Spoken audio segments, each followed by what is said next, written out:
I'm going to deliver my C3 speech. And today I'm going to talking about is different alternative way of thinking in daily life. Alternative thinking is mean different way of thinking or creative way of thinking is very important when we facing a problem or daily life. If we can use the variety of methods to solve the problem, sometimes will be easy to find the best solution or decision. And today I'm going to introduce two ways which I think is very useful and you might never heard of. First is expect value method, and the second one is quantify the emotion. The first expect value method can be used when we make the decision.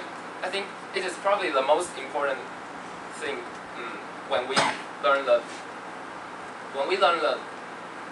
high school mathematics. I think the expect value is the most useful thing.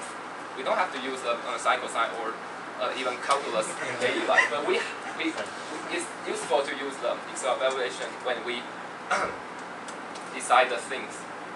And the quantified emotion can be used when to improve the EQ management and self-control. I will explain it later. And today, now I'm going to explain by an example. One day I go to swim.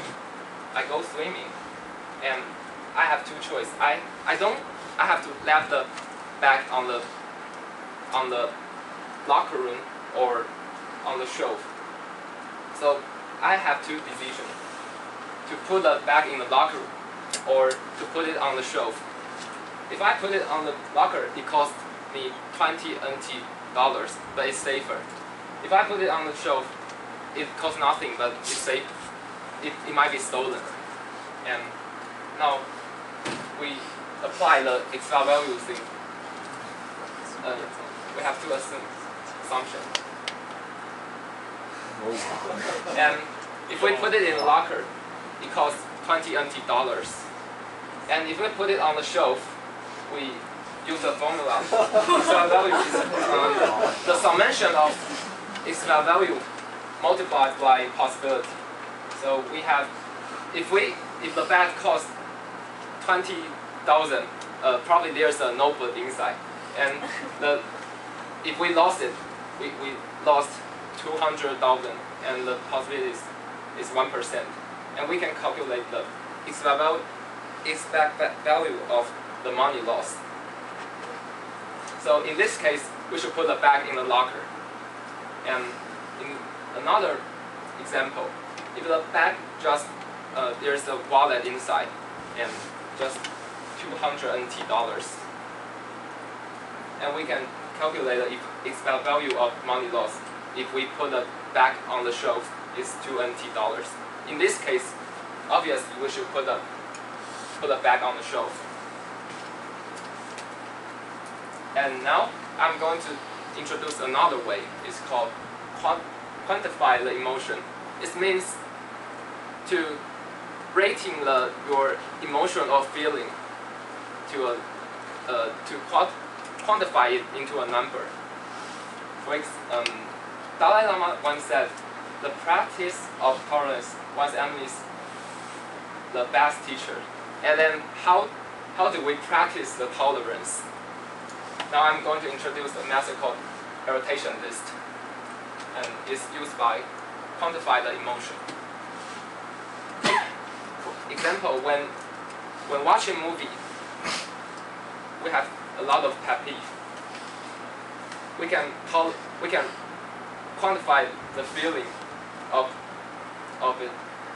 The level 1 might be the guy sitting behind you keep murmuring, and the level 2 might be the guy sitting behind you keep murmuring. Level 3 is the guy sitting behind you keep talking loudly. Level 4 is spill the drink on your clothes. And level 5, the guy sitting behind you talking loudly and spill the drink on your clothes. And if you try to list the accident or some pet peeve into the list, we call irritation list, and we can analyze those things, and we in daily life we can train to be well self-controlled and improve our EQ management. Probably one day we can put the level 5 things into the probably level 1. That means one day the guy sit behind you, keep talking and spill a drink on your clothes, and you kindly, taste it. Coca-Cola, right? That's a good choice. That means you improve. You have better EQ management. Wow.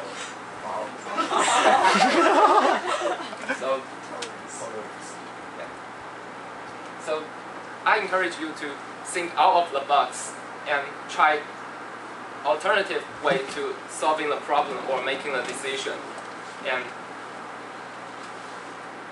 thank you for your attention. Wow.